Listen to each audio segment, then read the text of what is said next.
हमारा टॉपिक चल रहा था कि how to earn the wealth. Wealth कैसे कमाई जाती है, सबसे पहले इसके मूल स्वरूप के अंदर जाना पड़ेगा। और जैसा मैंने कहा कि ज्योतिष में बहुत तरह की इसमें टेक्निक्स होती हैं। आपको कौन सी टेक्निक पसंद आती है, आपको कौन सी टेक्निक दिमाग में आपके बैठ जाती है, वो सबसे ज्यादा इम्पोर्टेंट है। मैं आसान तरीके से आज आपको फिर से एक टेक्निक और बताने की कोशिश करता हूँ। सबसे पहले हम किसी कुंडली को कैसे जज करें कि ये आदमी पैसा कमाने में कैसा है, कैसा नहीं है, ये सबसे इम्पोर्टेंट है। उसके लिए क्या एक खास चीज की जरूरत है? धन कमाने के लिए नंबर एक बात, धन कमाने की सोच। धन कमाने की सोच, ये सबसे पहला इम्पोर्टेंट पॉइंट है कि एक इंसान किस तरीके से धन कमाने के बारे में सोचता है। तो सबसे पहले धन कमाने की सोच, ये बहुत जरूरी है। दूसरी बात, पहली चीज सोच है, दूसरी है धन कमाने की विधि।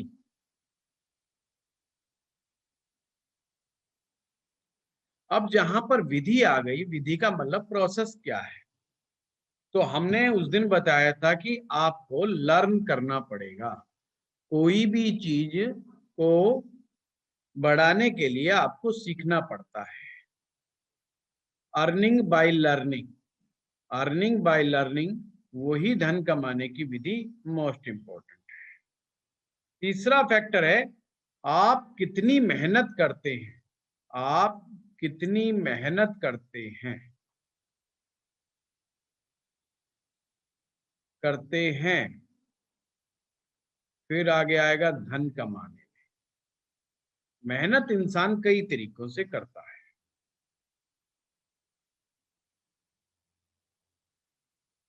अब आप मेहनत भी करते हैं, फिर आगे आपके ही फील्ड में काम करने वाले लोग, कंपटीटर, आप ही की तरह का काम करने वाले लोग, उनसे आप कैसे सुलटते हैं, उनके साथ आप कैसा व्यवहार करते हैं, ये मोस्ट इंपॉर्टेंट है। एंड सबसे लास्ट, आपका लक फैक्टर। लक फैक्टर को मैं हमेशा बोलता हूं आशीर्वाद, और आशीर्वाद को मैं बोलता हूं गुरु। गुरु इज द लास्ट। अब हमने यहाँ पर 5 स्टेप्स बनाए। सबसे पहले धन कमाने की सोच, दूसरा धन कमाने की विधि, आप कितनी मेहनत करते हैं धन कमाने में, चौथा आप अपने कंपटीटर से कैसे सुलटते हैं, यानी कि उनको टैकल करने का आपके पास क्या तरीका है। अब है आपका लक, कि आपको भाग्य कितना सपोर्ट करता है। जब व्यक्ति 5 स्टेप्स को क्रॉस कर जाता है तो उसको धन कमाने से कोई नहीं रोक सकता। तो आइए सबसे पहले हम शुरुआत करते हैं, धन कमाने की सोच कहां से पैदा होती है, आप लोग बताइए। कौन बताएगा इस बात को? सर लगन से। विश्वजीत ने कहा लगन से, और कोई? अपनी सोच से, मन से। नहीं, सोच कहां से आ रही है? जरूरत से। कहां से? जरूरत, जरूरत, इंसान की जरूरत क्या है। इंसान की जरूरत जो होती है वो खुद ही डेवलप करता है, उसकी जरूरत कुछ नहीं होती। एक बाबा जी की क्या जरूरत है और एक करोड़पति अरबपति की क्या जरूरत है, दोनों अपनी जरूरतें खुद ही डेवलप करते हैं। ये कोई आंसर नहीं है। और कोई? मून से। कहां से? और कोई? लगन, लगन से। यहां पर हम फिर गलती कर गए। लगन पूरे जीवन की सोच। लगन डिसाइड करता है कि मैंने गरीब रहना है, मिडिल क्लास रहना है, या मुझे अमीर बनना है। ये सोच उसकी अपनी लाइफस्टाइल के प्रति, अपनी खुद की पर्सनैलिटी के प्रति, और अपना जो स्टेटस है, सोशल स्टेटस है, उसके प्रति जो सोच होती है वो लगन से आती है। पर धन कमाने की जो सोच होती है वो बड़े ध्यान से सुनना, वो सेकंड हाउस है। धन कमाने संबंधी सोच आपका सेकंड हाउस डिसाइड करता है। धन कमाने सोच का मतलब क्या है कि मैं धन किस तरह से कमाऊं, मुझे धन चाहिए ही चाहिए, मेरे को बहुत जरूरत है धन की। एक होता है नीड, नीड अलग चीज है। एक होता है नहीं ये तो चाहिए ही चाहिए। एक आदमी कहता है भाई क्या करें, हमारे यहाँ का एटमॉस्फेयर ही, टेम्परेचर ही 40 डिग्री सेंटीग्रेड है, टेम्पर एसी चाहिए चाहिए। दूसरा आदमी कहता है मैं तो बिना एसी के भी काम चला लूंगा। तो नीड जो होती है वो अलग चीज है। ये आपने डिसाइड करना होता है। तो सेकंड हाउस डिसाइड करता है कि मुझे जीवन में कितना धन कमाना है। अगर सोच ही गड़बड़ होगी इंसान की, वो धन ही नहीं कमा पाएगा। धन कमाने की जो प्रक्रिया है वो सेकंड हाउस से चलती है, यानी कि इंसान की सोच से चलती है। अगर आप अपनी परिस्थितियों से खुश है तो नो डाउट आप आगे धन नहीं कमा पाएंगे। अगर आप अपनी स्थितियों से बड़े खुश हैं, संतुष्ट हैं, तो आप धन नहीं कमा पाओगे। अब ये कौन डिसाइड करता है कि आप धन कमाओगे या धन नहीं कमाओगे? आपके पास 3 तरह के व्यक्ति आएंगे। एस्ट्रोलॉजर के पास धन संबंधी मामलों में 3 तरह के लोग आएंगे। पहला, एम्बिशियस, पंडित जी मुझे 100 करोड़ चाहिए, मुझे 200 करोड़ चाहिए, मुझे 500 करोड़ चाहिए। एम्बिशियस, वो कभी अपनी सिचुएशन से वेल सेटिस्फाइड नहीं होंगे। सेकंड चीज, धन चाहिए पर बिना मेहनत का चाहिए। भाग्य का कोई रास्ता बताओ, मेहनत ना करनी पड़े और धन अपने आप आ जाता है। तीसरे तरह के लोग, जिनके पास धन अक्सर नहीं होता, गरीब रहते हैं, अक्सर परेशानियों से जूझते रहते हैं, तीसरे प्रकार के लोग, उनके पास बहुत सारे बहाने होते हैं पैसा ना कमाने के। पर वो ऐसी बात आपसे नहीं बोलेंगे कि हमें पैसा नहीं कमाना। आप 100 में से 100 आदमियों से पूछोगे कि क्या आपको धन कमाना है, तो 100 के 100 लोग कहेंगे हाँ जी मुझे धन कमाना है। पर क्या ये 100 लोग धन कमाना चाहते हैं? नहीं, केवल 20% लोग ही धन कमाना चाहते हैं। 80% लोग क्या करेंगे? मेरा भाग्य खराब है, मेरी किस्मत खराब है, मैं पैसा नहीं कमा सकता। मेरे माँ बाप जो थे गरीब थे, इसलिए मैं भी गरीब रहूंगा। मेरी परिस्थितियां अनुकूल नहीं है, इसलिए मैं गरीब रहूंगा। मेरे परिवार ने मेरा साथ नहीं दिया, इसलिए मैं गरीब रहूंगा। I have no support system, इसलिए मैं गरीब रहूंगा। मुझे कभी भी जिंदगी में तरक्की उन्नति का लिए मार्ग नहीं प्राप्त हुआ, इसलिए मैं गरीब रहूंगा। हमें किसी ने ढंग से नहीं समझाया, हमें हमारा किसी ने मार्गदर्शन नहीं किया, इसलिए मैं गरीब रहूंगा। ये तीसरी जो कैटेगरी के लोग होते हैं, इन्हें पहचानना बहुत जरूरी है। इनकी कुंडली में कैसा भी योग क्यों ना हो, ये लोग राइज नहीं कर पाते। और ये बात देखेंगे कि इनके प्रॉब्लम कहाँ मिलेगी, तो सेकंड हाउस में इन लोगों के साथ प्रॉब्लम मिलेगी। और इनके क्या लक्षण होंगे? गाली गलौज करना, रिवेंजफुल रहना, ऑलवेज रिवेंजफुल। मुझे किसने झगड़ा किया, मुझे किसने अपमानित किया, मुझे फलाने ने ये किया वो किया, always remains in the past. हमेशा पिछली बातों को याद करते रहेंगे। और पिछली भी कौन सी बातें? Negative approach to the life, negativity को कैरी अपने साथ कैरी करके रखेंगे। मुझे 5 साल पहले उसने अपमानित किया, मुझे 10 साल पहले उसने ऐसा कहा, उसने वैसा कहा। उनकी लाइफ अपने घर, परिवार, मोहल्ले और अपने दुश्मनों के अलावा उससे ऊपर वो सोच भी नहीं सकते। और कभी आप उन्हें अपॉर्चुनिटी दिखाने की कोशिश करो तो वो अपॉर्चुनिटी देखना भी पसंद नहीं करते। और ऐसे लोग कभी भी ढंग से उपाय भी नहीं करते। और ऐसे लोग अक्सर बहस करते हैं। और उनके पास कुतर्कों की एक पोटली बनी हुई होती है। उन कुतर्कों का सामना आप भी नहीं कर पाओगे। तो ऐसे लोगों का भाग्योदय हो जाना बहुत कठिन होता है। उनमें कभी भी सरेंडर भाव नहीं होता। वो कभी किसी पर विश्वास नहीं कर पाते, क्योंकि उन्होंने जीवन में जिन जिन लोगों से धोखे खाए होते हैं, उन्हें धोखे बहुत याद होते हैं, किसी की अच्छाइयां याद नहीं रह पाती। सही तो बात ये है। धन के लिए गरीबी का एक बहुत ही बढ़िया योग है। इसे दरिद्र योग भी आप कह सकते हैं। जैसे हमारे ज्योतिष में होता है ना कि एक दरिद्र योग होता है, एक लक्ष्मी योग होता है।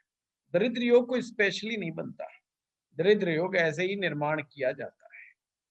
इनके कॉम्बिनेशन से ही दरिद्र योग बनते हैं। तो पहले चीज हमने निकाल करके लेके आए कि सेकंड हाउस में कौन सा ग्रह बैठना चाहिए। तो उसके लिए हम क्या क्या देखेंगे। स्टेप नंबर 1, किसी आदमी की धन संबंधी सोच कैसी है। तो नंबर 1, धन भाव में ग्रह कौन सा बैठा है, ग्रह की प्लेसमेंट। मोस्ट इंपॉर्टेंट, ग्रह की प्लेसमेंट कैसे देखनी है। ग्रह की प्लेसमेंट, पाप ग्रह बैठा है या शुभ ग्रह बैठा है, number 1 point. Number 2 point, lord of second house, lord of second house placement.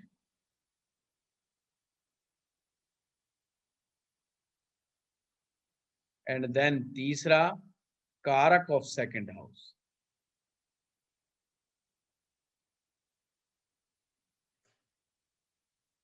पहले स्टेप्स को मैंने 3 पार्ट्स में डिवाइड कर दिया। सबसे पहले ये देखना है कि सेकंड हाउस में कैसा ग्रह बैठा है, पाप ग्रह बैठा है या शुभ ग्रह बैठा है। Second, the placement of the Lord of second house. Most important है कि वो कहां पर बैठा है। लॉर्ड ऑफ सेकंड हाउस जहां पर जाकर के बैठेगा, कुंडली के जिस भाव पर जाकर के बैठेगा, उसकी सोच में उस भाव से रिलेटेड गुण जरूर जरूर आएंगे। एंड थर्ड, कारक ऑफ सेकंड हाउस। आप मुझे बताइए कारक ऑफ सेकंड हाउस कौन कौन से होते हैं। पति जुपिटर, बृहस्पति किसी की आवाज साफ नहीं आई। Primary Jupiter, secondary Venus. Very good. Primary Jupiter, secondary Venus. ये स्टेप हमारा कंप्लीट, ये स्टेप हमारा कंप्लीट। और हम समझ जाएंगे ये व्यक्ति धन कितना कमाना चाहता है। अब कंपैरेटिव स्टडी के लिए आप एक ऐसे व्यक्ति का चार्ट उठा करके देखिए जिस व्यक्ति के पास धन संबंधी मामलों में अभाव रहा है,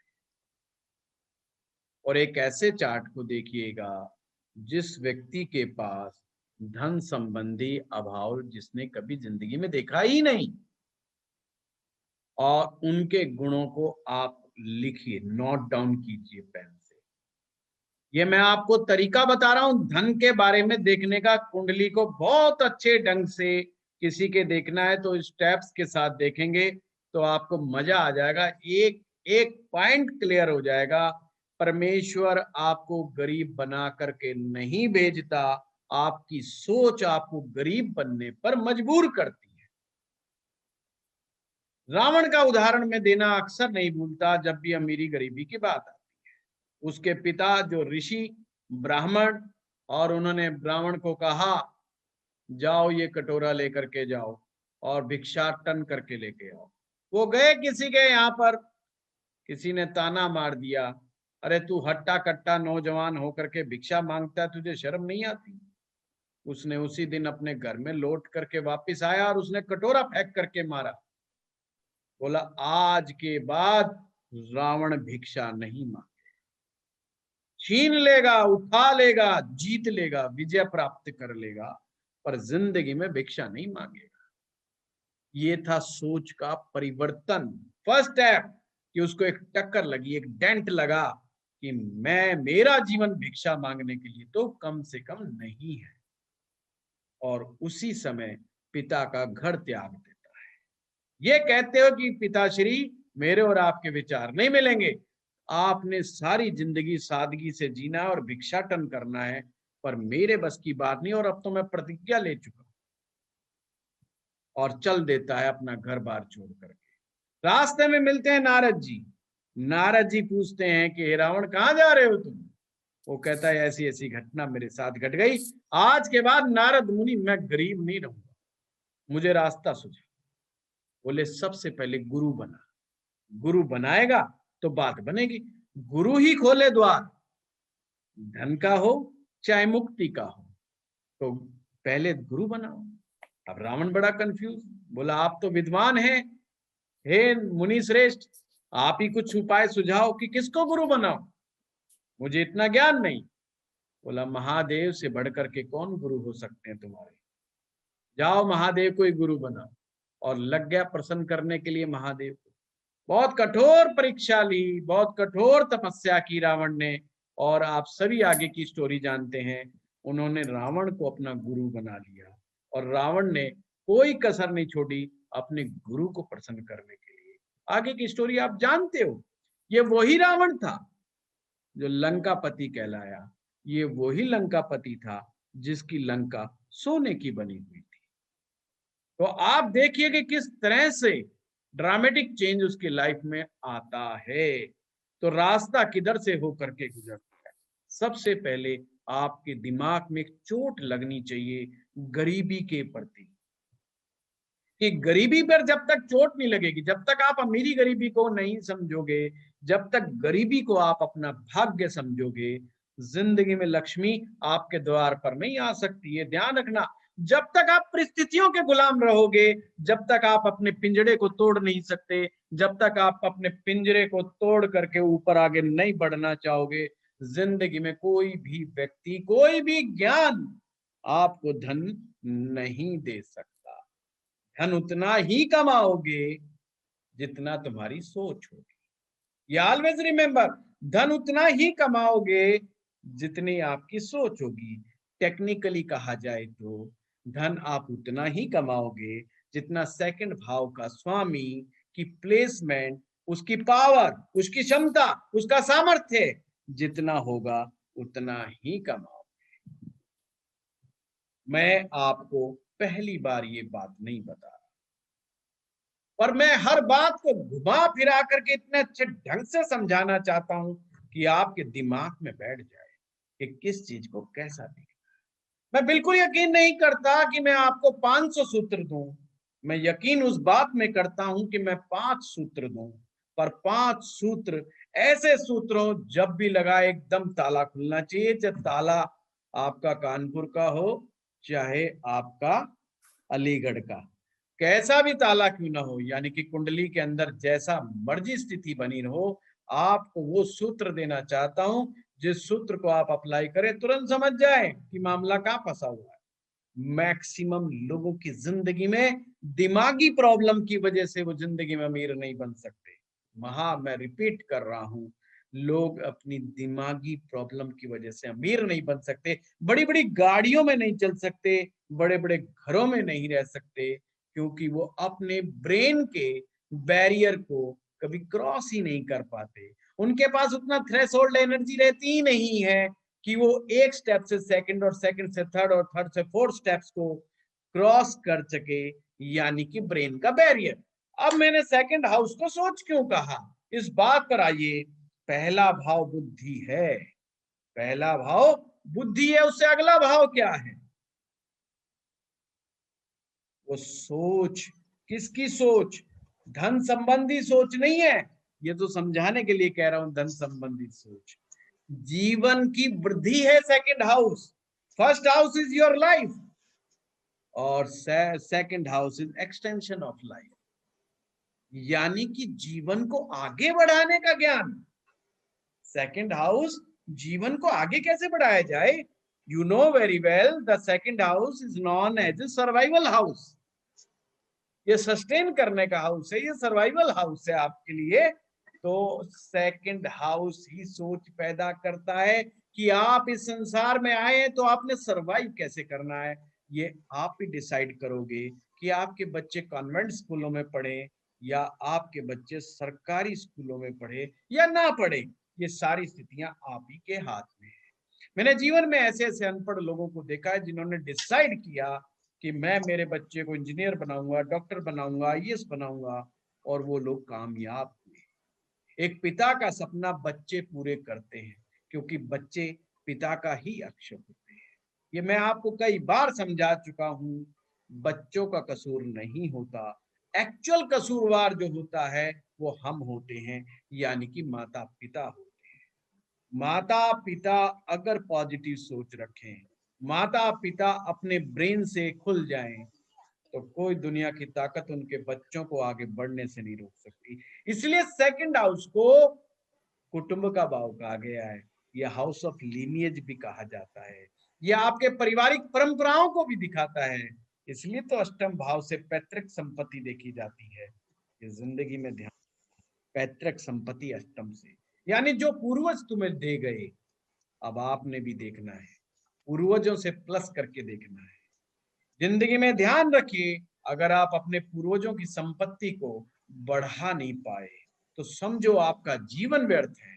आपने अपने जीवन को खराब किया है, और बुरी तरह से खराब किया है, उसको तोड़ा है, उसको मरोड़ा है, उसको जीवन में आप आगे नहीं बढ़ पाए। और उसके पीछे आपकी सोच जिम्मेवार है, इससे ज्यादा कुछ नहीं। अब लोग कहते हैं उपाय करें, तो उन लोगों पर जो गरीब रहते हैं उनका पहले सबसे बड़ी क्या चुनौती है उनके सामने, क्या उपाय काम करते हैं। नंबर एक बात, ये उनके लिए माइंड बैरियर है। ये माइंड बैरियर है, क्या उपाय काम करते हैं। और जिस भोले भंडारी ने उठा करके उस उपाय को कर दिया, उसे नहीं पता ये मंगल का ग्रह था या चंद्रमा था या सूर्य था। उसका फेथ जिस पे था, उसका बिलीफ जिस पे था, उसने कर दिया। मैं भी मानता हूं उपाय काम नहीं करते, पर ये बात कहने की है, ये बात समझने की है। उपाय नहीं, सामने वाले का बिलीफ फैक्टर काम करता है, और बिलीफ तो पैदा करना पड़ेगा। अगर आप बिलीव नहीं कर सकते, आप एक बिलीफ सिस्टम के साथ टाई अप हो गए हैं, तो आप जिंदगी में ध्यान रखिए आगे नहीं बढ़ पाएंगे। आप ब्रेन बैरियर को नहीं तोड़ पाएंगे। हाथी का बच्चा जो हमेशा जंजीरों से बंधा रहता है, और उसको अगर आदत हो जाए 4-5 साल जंजीरों से बंधे रहने की, उसका एक दिन आप पांव खोल दीजिए, हाथी फिर भी कभी इधर से उधर नहीं जाएगा, कभी भी आपके बेड़े को छोड़ करके नहीं जाएगा, क्योंकि उसके दिमाग में जंजीर बंध गई है। अब पांव से तो आपने खोल दी, पर उसकी पांव की जंजीरें उसके ब्रेन में आ गई, फंस गई हैं। ऐसे ही हमारी जिंदगी में ब्रेन की जंजीरें ब्रेन में जंजीरें अटक जाती हैं। और आप बताइए उसका जी उत्तरदायी कौन होता है सबसे बड़ा? उसके मित्र, संगति। कहां से देखते हैं संगति? कौन से हाउस से देखते हैं संगति? मित्र कहां से देखते हैं? फोर्थ से सर। सेकंड से थर्ड, सेकंड से थर्ड। जी फोर्थ। और जब आप फोर्थ से सेकंड पर आते हैं तो कौन सा नंबर आता है? फिफ्थ।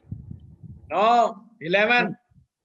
फोर्थ से, अच्छा फोर्थ, ठीक। फोर्थ से सेकंड। और से सेकंड गिनिए। 11th आएगा। 11वां भाव।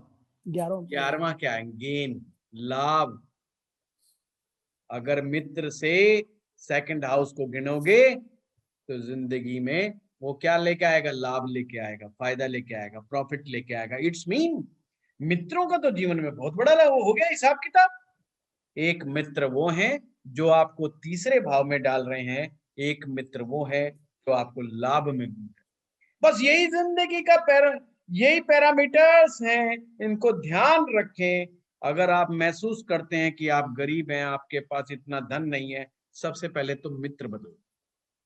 यस, मैं रियलिटी में कह रहा हूं, आप अपने मित्र बदल दो, फेसबुक के मित्र बदल दो, आप रियल में मित्र बदल दो। आपको मित्रों को चेंज करने की आवश्यकता है। अब चेंज करने का मतलब ये नहीं कि आपने झगड़ा करना है, झगड़ा नहीं करना। आपने उन मित्रों की एक लिस्ट बनाओ जो जान पहचान के हैं, पर वो पैसे में ज्यादा है, धन ज्यादा है, जिनकी सोच धन संबंधी अच्छी है, जो लोग धन कमाना चाहते हैं, वो जब भी आपके साथ बैठते हैं, बिजनेस की बातें करते हैं, तो समझो ये आदमी मेरे को धन कमवा करके देगा। बेशक वो आपको दे या ना दे, इस एक्सपेरिमेंट को साल 2 साल बाद मेरे से आके बात कर लेना।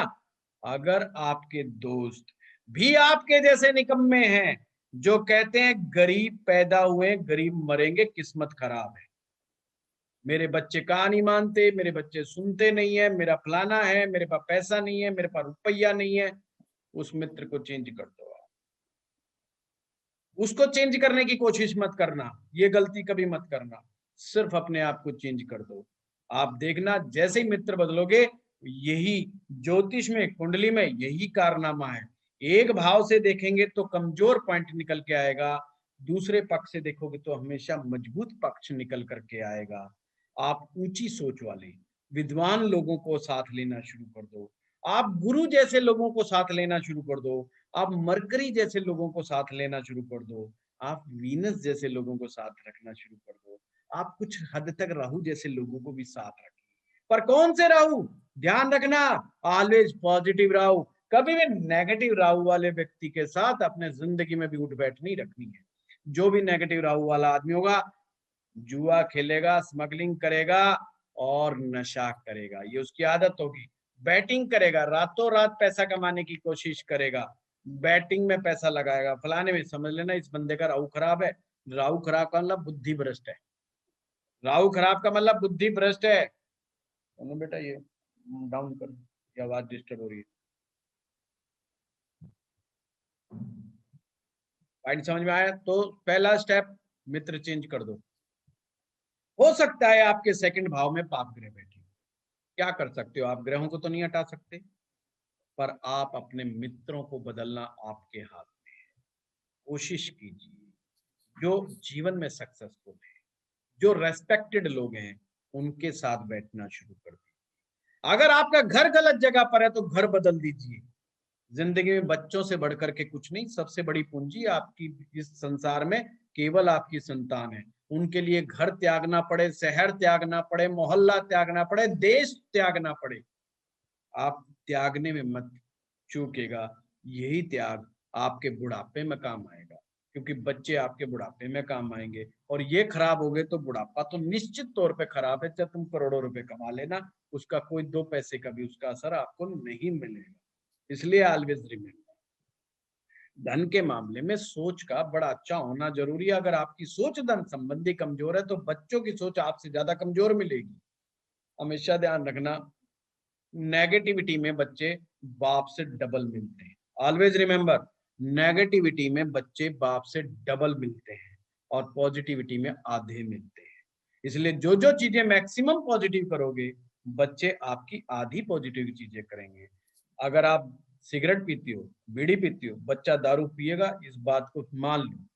सेकंड हाउस खान पान का भी है, ध्यान रखना। सेकंड हाउस जहां से धन आ रहा है, परमेश्वर जहां से धन दे रहा है, वहीं से खान पान दे रहा है, वहीं से वाणी दे रहा है, वहीं से आवाज दे रहा है, आपको बोलने की कला दे रहा है। अगर आपकी बोलने की कला गड़बड़ है, आपके खान पान गलत है, तो समझ लेना धन संबंधी सोच गलत है, और धन संबंधी सोच को बना के रखना। आइए अब इस स्टेप्स को पूरा करते हैं। सेकंड हाउस में मान लीजिए पाप ग्रह बैठे हैं। पाप ग्रह कौन कौन से? 4 ग्रह पाप ग्रह, यू नो वेरी वेल, मंगल, शनि, राहु, केतु। अब इनमें से कोई भी ग्रह बैठा हुआ है, वो क्या करेगा? वो आपकी सोच पर डेंट मारे। क्या डेंट पड़ेगा? पहला मंगल, मंगल सेकंड में हो जाओ, वो धन किस लिए कमाएगा? उसकी सोच समझना, लोगों को दिखाने के लिए कि मैं भी किसी से कम नहीं, बदला लेने के लिए, लोगों को सबक सिखाने के लिए, उसका धन संबंधी सोच बनी। शनि होगा तो क्या होगा? शनि की सोच क्या है? शनि की सोच संग्रहवादी है, वो बहुत धन इकट्ठा करना चाहता है। सोच समझना, पाप ग्रह बेशक है, पर शनि बहुत ज्यादा धन इकट्ठा करना चाहता है। पर थोड़ा सा धन इकट्ठा होने के बाद उसको लिखता है आई एम सो सक्सेसफुल, मेरे मुकाबले कौन है? अब कौन बचा है जो मेरा मुकाबला कर सके? तो अक्सर वो मुकाबला किनसे करता है, ध्यान रखना। अगर शनि सेकंड हाउस में बैठा है तो अक्सर वो मुकाबला कहां से करेगा, अपने से कमजोर से मुकाबला करेगा। देखा, वो मेरा चाचा है भाई, वो तो पहले से कमजोर था, हाँ मैं अब उससे ज्यादा अमीर हो गया। भाई वो तो पहले भी बेचारा गरीब था, तो किससे कर रहा है, नहीं नहीं इनको तो टिकाने लगा दिया। कहने का मतलब अपने कमजोर व्यक्ति से, इवन कई बार तो अपने नौकर से कंपैरिजन कर लेता है। तो ये शनि की एक सोच है, उसको एक अलग ही प्रकार की खुशी चाहिए धन कमाने में। तो ऐसे व्यक्ति का भी ऊपर बढ़ने के लिए उसको धन संबंधी सोच सही करनी पड़ेगी। राहु अगर सेकंड हाउस में, तो इंस्टेंट कमाना है, अभी कमाना है जी, तुरंत कमाना है, ज्यादा लंबा गेम नहीं खेलना। फटाफट कमाया फटाफट पा, लो जी अब लो। और ऐसा आदमी जल्दबाजी के चक्कर में फंस जाता है, फाइनेंशियल क्राइसिस में फंस जाता है। और सबसे बड़ी दिक्कत क्या है, उस आदमी का कभी भी दिमाग का फोकस उस जगह पे नहीं रहता। हमेशा उसका दिमाग एक नहीं, दो नहीं, तीन तीन चार चार धंधों पे चलता रहता है, दो दो तीन तीन सोर्स के ऊपर वो धन कमाने की सोचता रहता है। दिमाग में स्टेबिलिटी नहीं आ पाती। हमेशा ध्यान रखना, सेकंड हाउस आपके ब्रेन के सबसे ज्यादा नजदीक है। सेकंड हाउस एंड 12वां भाव, ये आपके ब्रेन के सबसे निकट है, इसलिए बहुत इंपॉर्टेंट है सेकंड हाउस और 12वां भाव।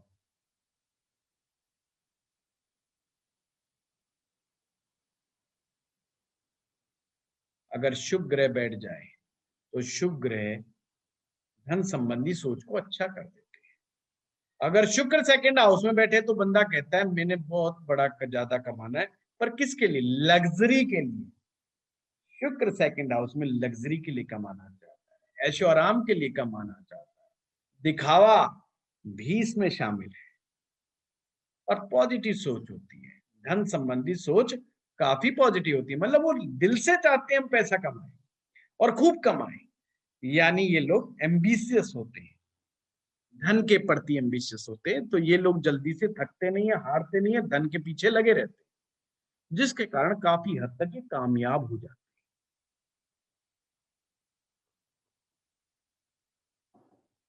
सेकंड हाउस में बुध बहुत अच्छा ग्रह है, बशर्ते अकेला ना बैठे, किसी ग्रह के साथ बैठे। अगर मित्र ग्रह के साथ बैठ जाए तो no doubt it's very good. इसी तरीके से गुरु सेकंड हाउस में खराब भी बहुत होता है और फायदा भी बहुत देता है, डिपेंड्स ऑन सिचुएशन। फिर वो राशि ग्रह नक्षत्र के ऊपर डिपेंड करता है। फिर भी सेकंड हाउस का गुरु अगर बली हो जाए किसी भी तरीके से तो धन के लिए बहुत ही बढ़िया होता है। चंद्रमा, it's very nice, very smooth. एक तो आदमी की वाणी बहुत अच्छी होती है, सॉफ्ट स्पोकन होता है, धन कमाने की सोच अच्छी होती है, दिखावा वो भी चाहता है, पर फिर भी वो बड़े ही ढंग से कमाता है। इनमें से कोई बात नहीं समझ में आई तो बताइए, फिर हम फटाफट आगे बढ़ते हैं। सर शनि का एक बार रिपीट कर दीजिए जाए। सर रिपीट नहीं होता राजेश जी मेरे से, है ना। सर अगर सूरज हो, केतु के बारे में सिंपल है, अगर केतु सेकंड हाउस में होगा तो यहाँ पर उस व्यक्ति की सोच धन संबंधी बड़ी विध्वंसक भी हो सकती है या बहुत ही ज्यादा पॉजिटिव भी जा सकती है, वो डिपेंड्स ऑन द केतु की सिचुएशन। फिर भी अगर पाप ग्रह सेकंड हाउस में बैठे हुए हैं तो ध्यान रखिएगा, ये चीजें कहीं ना कहीं आपको रोकती है। पाप ग्रह धन कमाने के मामले में आपको ऊपर बढ़ने के मामले में रोकते हैं। ठीक है, चलिए आगे बढ़ते हैं जी। एक तो जिनका कनेक्शन नहीं आ रहा वो शांत रहें, क्योंकि कनेक्शन शायद नहीं आ रहा। कौन कोशिश कर रहे हैं, कोई सज्जन?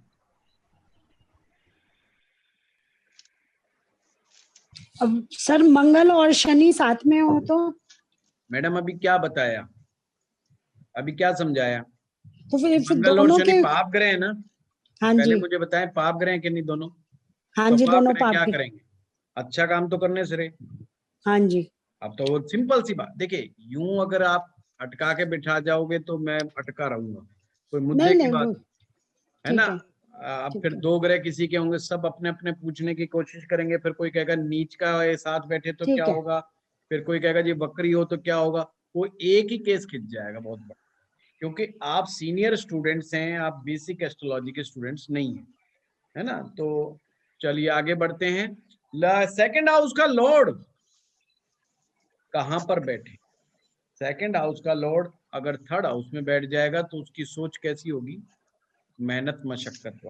ऑलवेज रिमेम्बर, वो कहेगा पैसा कमाना है और खूब कमाना है, पर मुद्दे की बात यह है कि बिना मेहनत के पार नहीं पड़ेगी।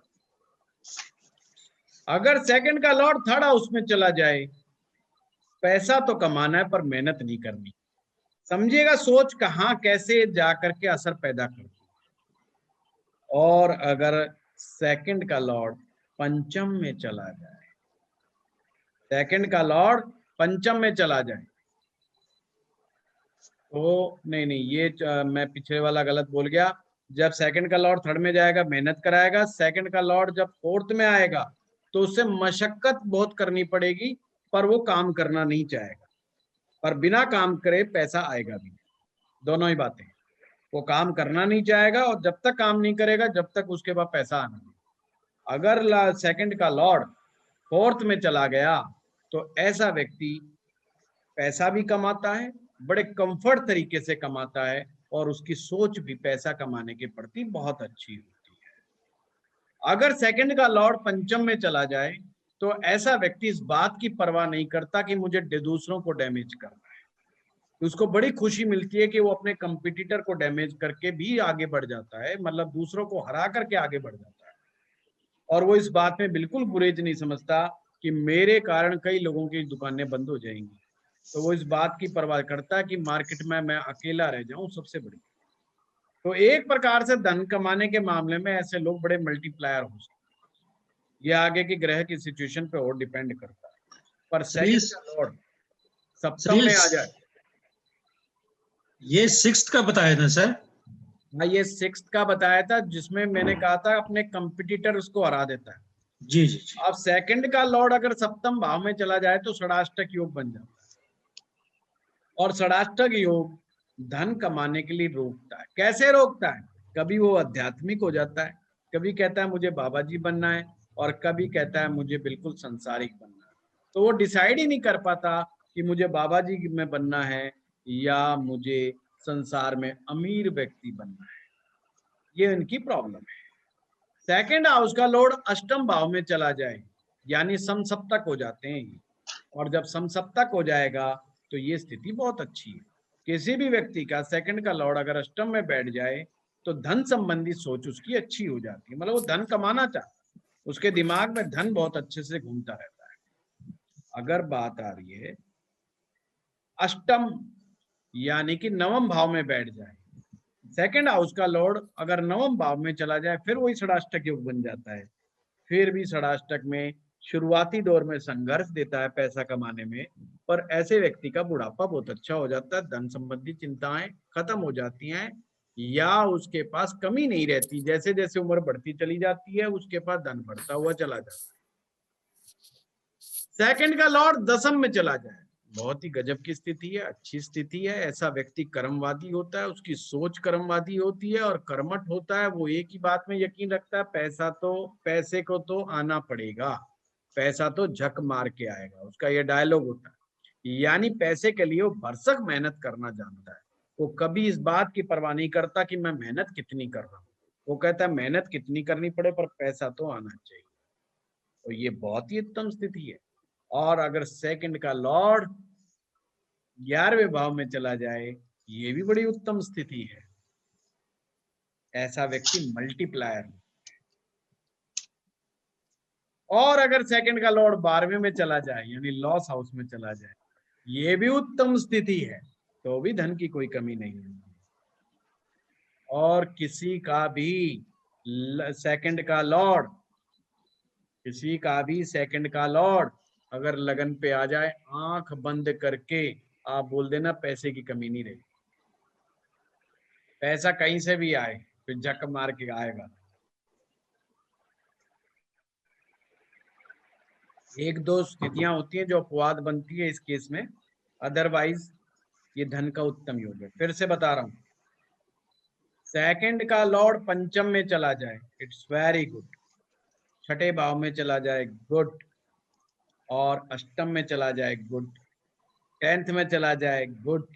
11th में चला जाए, वेरी गुड। 11th में और फिर लॉस हाउस में यानी 12वें भाव में चला जाए, उत्तम। और लगन में आ जाए तो अति उत्तम। चीज क्लियर हो गई। अब इसके साथ एक ही चीज है जो गड़बड़ करेगी, आप ग्रह तो नहीं बैठ जाएं सेकंड के लॉर्ड के। अगर सेकंड हाउस के लॉर्ड के साथ पाप ग्रह बैठ गए तो मती मार सकती हैं, फिर वो स्थिति खराब कर सकते हैं, वो इंसान की सोच खराब कर सकते हैं। और अगर शुभ ग्रह बैठ जाएं तो सोच को इंप्रूव करेंगे। ऐसा व्यक्ति इंप्रूवमेंट में यकीन रखे, सिंपल सी बात। और अब ये देखना है last step, Jupiter and Venus. Jupiter and Venus, इनका बलाबल क्या है। अगर जुपिटर एंड वीनस, जब भी कारक ग्रह को देखने की बात आएगी, आपने हमेशा कारक ग्रहों का बलाबल को देखना। नंबर 1 प्लेसमेंट क्या है और उसकी ताकत क्या है, जहां पर वो बैठे। यहाँ पर लॉर्डशिप नहीं देखनी कि किसका लॉर्ड है किसका नहीं, वो नहीं देखना। सिंपल कि केंद्र में बैठा है या त्रिकोण में बैठा है, नवमांश कुंडली में उसकी स्थिति क्या है। अगर केंद्र या त्रिकोण में D1 चार्ट में भी बैठा है और D9 में भी बैठा है, वेरी गुड। D1 में नहीं बैठा और D9 में बैठा है तो भी गुड है। जितने स्ट्रॉन्ग वीनस और जुपिटर होंगे कुंडली के अंदर, व्यक्ति जिंदगी में उतना ही कमाएगा। जुपिटर भाग्य है यानी आशीर्वाद है, और शुक्र उसकी कैपेसिटी है धन को खर्च करने की। ये भी मोस्ट इंपॉर्टेंट है, धन को पचा पाना। शुक्र ही धन को पचा पाता है। हर एक के बस की बात धन को पचाना नहीं है। कईयों का डाइजेशन बिगड़ जाता है अगर धन गलती से भी ज्यादा आ जाए। लोग पागल तक हो सकते हैं अगर अचानक से धन आ जाए। तो इसलिए धन धीरे धीरे आना चाहिए, अच्छे रास्ते से आना चाहिए, बढ़िया तरीके से आना चाहिए, और इस मात्रा में आना चाहिए कि उसकी पचाने की कैपेसिटी भी धीरे धीरे बढ़ती रहनी चाहिए। इसलिए इन ग्रहों को अगर आप ठीक करते हो तो बाकी जो स्टेप्स हैं वो अपने आप ठीक हो।